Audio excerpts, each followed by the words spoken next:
शिव और सती का विवाह। दक्ष प्रजापति की कई पुत्रियाँ थीं, सभी पुत्रियाँ गुणवत्ता वाली थीं।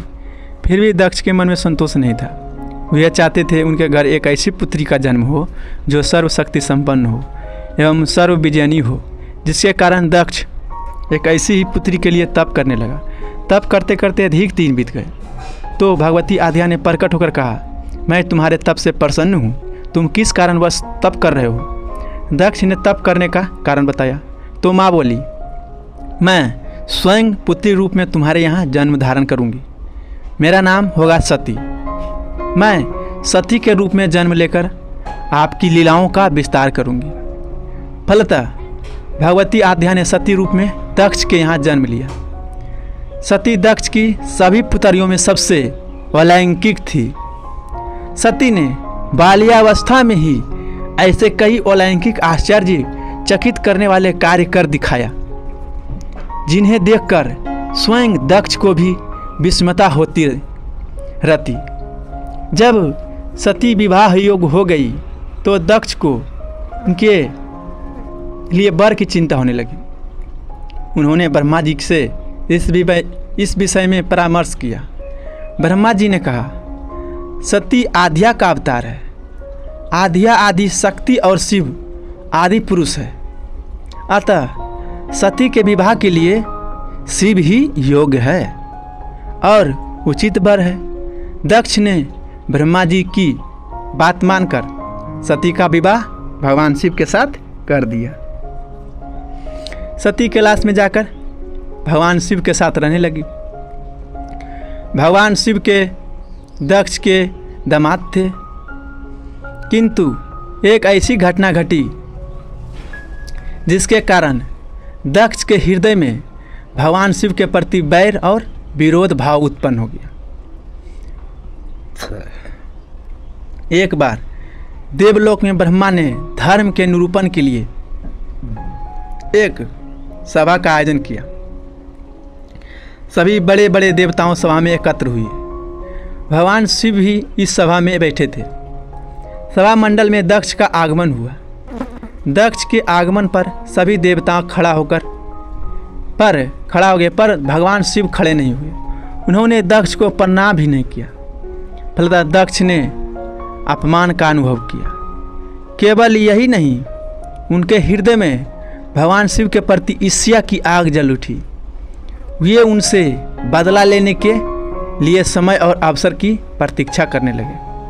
एक बार सती और शिव कैलाश पर्वत पर बैठे हुए परस्पर वार्तालाप कर रहे थे। उसी समय आकाश मार्ग से कई विमान कनखल की ओर जाते हुए दिखाई पड़ा। सती ने उन विमानों को देखकर भगवान शिव से पूछा, प्रभु ये सभी विमान किसके हैं और कहाँ जा रहे हैं। भगवान शंकर ने उत्तर दिया, आपके पिता ने बहुत बड़े यज्ञ का आयोजन किया है। समस्त देवता और देवगणाएं इस विमान में बैठकर उसी यज्ञ में सम्मिलित होने के लिए जा रहे हैं। इस पर सती ने दूसरा प्रश्न किया, क्या मेरे पिता ने आपको यज्ञ में सम्मिलित होने के लिए नहीं बुलाया है। तब भगवान ने कहा, भगवान शंकर ने उत्तर दिया, आपके पिता मुझसे बैर रखते हैं, फिर वे मुझे क्यों बुलाने लगे। सती मन ही मन सोचने लगी। फिर बोली, यज्ञ के इस अवसर पर अवश्य मेरी सभी बहनें आएगी। उनसे मिले बहुत दिन हो गए हैं। यदि ये आपकी अनुमति हो तो मैं भी अपने पिता के घर जाना चाहती हूँ। यज्ञ में सम्मिलित हो लूँगी और बहनों से भी मिलने का अवसर मिलेगा। भगवान शिव ने उत्तर दिया, इस समय वहाँ जाना उचित नहीं होगा। आपके पिता मुझसे जलते हैं। हो सकता है ये आपका ही अपमान करे। बिना बुलाए किसी के घर नहीं जाना चाहिए और उचित नहीं होता है। इस पर सती ने प्रश्न किया, ऐसा क्यों।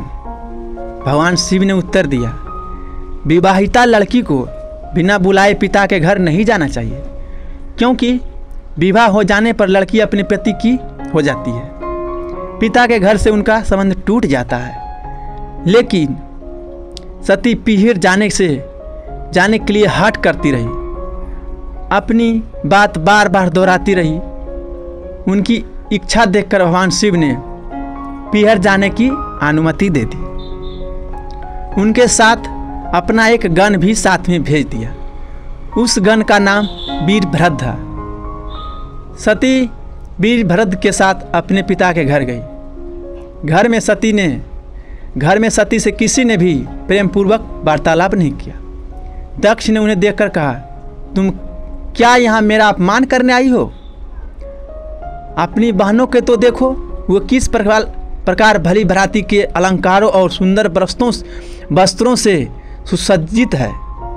तुम्हारे शरीर पर मात्र बागंबर है। तुम्हारा पति शमशानवासी है और भूतों का नायक है। वह तुम्हें बागंबर छोड़कर और क्या पहना सकता है? दक्ष के कथन से सती के हृदय में पश्चाताप हुआ। वे सोचने लगी, उन्होंने यहाँ आकर अच्छा नहीं किया। भगवान ठीक ही कह रहे थे, बिना बुलाए पिता के घर भी नहीं जाना चाहिए। पर अब क्या हो सकता है? अब तो आ ही गए हैं, तो क्या करना? पिता के कटु और अपमानजनक शब्द सुनकर भी सती मौन रही। ये उस यज्ञमंडल में गई जहाँ सभी देवता और ऋषि मुनि बैठे थे तथा यज्ञ कुंड में धू धू करती जलती हुई अग्नि का आहुति डाली जा रही थी। सती ने यज्ञमंडल में सभी देवताओं के तो स्थान देखे, किंतु भगवान शिव का स्थान नहीं देखा। वे भगवान शिव का भाग ना देखकर अपने पिता से बोली, पितृश्रेष्ठ, यज्ञ में तो सबके भाग दिखाई पड़ रहे हैं, किंतु कैलाशपति का भाग नहीं है। आपको उनका भाग क्यों नहीं रखा? दक्ष ने गर्व से उत्तर दिया, मैं तुम्हारे पति शिव को देवता नहीं समझता। वह तो भूतों का स्वामी, नग्न रहने वाला और हड्डियों का माला धारण करने वाला है। वह देवताओं की पंक्ति में बैठने योग्य नहीं है। उसे कौन भाग देगा? सती के नेत्र लाल हो उठे, उनकी भाव कुटिल हो गई। उनका मुखमंडल प्रलय के सूर्य के भांति तजोदीप्त हो उठा। उन्होंने पीड़ा से तिलमिलाते हुए कहा, ओह, मैं इन शब्दों को कैसे सुन रही हूँ? मुझे धिक्कार है देवताओं, तुम्हारे भी धिक्कार है। तुम भी उन कैलाशपति के लिए इन शब्दों को कैसे सुन रहे हो, जो मंगल के प्रतीक है और जो क्षण मात्र में संपूर्ण सृष्टि को नाश करने की शक्ति रखते हैं। वे मेरे स्वामी हैं। नारी के लिए उसका पति ही स्वर्ग होता है। जो नारी अपने पति के लिए अपमानजनक शब्दों को सुनती है, उसे नरक में जाना पड़ता है। उसके बाद सती ने कहा, पृथ्वी सुनो, आकाश सुनो और देवताओं तुम भी सुनो। मेरे पिता ने मेरे स्वामी का अपमान किया है। मैं अब एक क्षण भी जीवित रहना नहीं चाहती। सती अपने कथन को समाप्त करती हुई यज्ञ के कुंड में कूद पड़ती है। जलती हुई आहुतियों के साथ उनका शरीर भी जलने लगा। यज्ञमंडल में खलबली पैदा हो गई, हाहाकार मच गया। देवता उठकर खड़े हो गए। वीरभद्र क्रोध से कांप उठे। ये उछल उछल कर यज्ञ का विध्वंस करने लगे। यज्ञमंडल में भागदड़ मच गई। देवताओं और ऋषि मुनि भाग खड़े हुए। वीरभद्र ने देखते ही देखते दक्ष का मस्तक काट कर फेंक दिया। समाचार भगवान शिव के कानों में पहुंचा। वे प्रचंड आंधी की भराती कनखुल जा पहुंचे। सती के जले हुए शरीर को देखकर भगवान शिव ने अपने आप को भूल गए। सती के प्रेम और उनकी भक्ति ने शंकर के मन को व्याकुल कर दिया।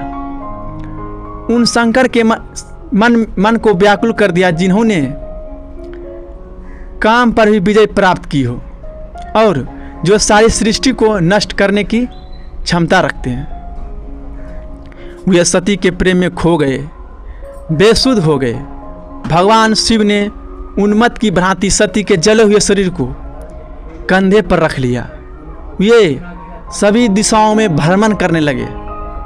शिव और सती के इस अलौकिक प्रेम को देखकर पृथ्वी रुक गई, हवा रुक गई, जल का प्रवाह ठहर गया और रुक गई देवताओं की सांसें। सृष्टि व्याकुल हो उठी। सृष्टि के प्राणी पुकारने लगे, त्राहिमाम त्राहिमाम। भयानक संकट उपस्थित देखकर सृष्टि के पालन भगवान विष्णु आगे बढ़े। वे भगवान शिव को बेसुधी में अपने चक्र से सती के एक एक अंग को काटकर गिराने लगे। धरती पर 51 स्थानों में सती के अंग कटकर गिरे। जब सती के सारे अंग कटकर गिर गए तो भगवान शिव पुनः अपने आप में आए।